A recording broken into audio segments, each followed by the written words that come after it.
ليس هذا ضعفا. سليم طفل مهذب يحب جميع جيرانه. ذات صباح خرج سليم كي يلعب في الحديقة المقابلة لدارهم، وفجأة اقترب منه جاره فهد قائلا: أعطني هذه الكرة لألعب مع أصدقائي قليلا ثم أردها إليك. أجاب سليم بأدب: ولكنها كرتي وجئت لألعب بها، يمكن أن أنضم إليكم ونلعب معا. جذب فهد الكرة بعنف قائلا: قلت لك سأقترضها لألعب الوقت مع أصدقائي وسأعيدها، أما الآن فلن أعيدها ولن تلعب بها ثانية.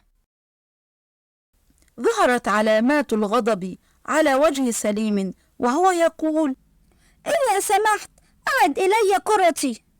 لكن لا مجيب.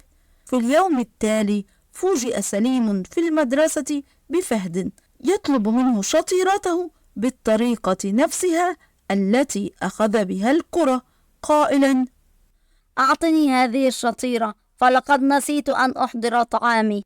رفض سليم في البداية بحزم، وعندما يئس فهد ناداه سليم وناوله الشطيرة قائلا: تفضل شطيرتي، ولكن ليس هذا ضعفا مني، بل لأني أحترم حق الجار. ضحك فهد ساخرا وابتعد وهو يأكل الشطيرة بشراهة شديدة. بعد أيام تغيب فهد عن المدرسة، فراح سليم يسأل عنه حتى علم أنه مريض يلازم الفراش، فذهب لزيارته. اندهش فهد لزيارة جاره وشعر بالخجل من نفسه. هل تزورني رغم كل ما بدر مني؟ ابتسم سليم وهو يقول: لقد أوصانا رسول الله صلى الله عليه وسلم بالجار.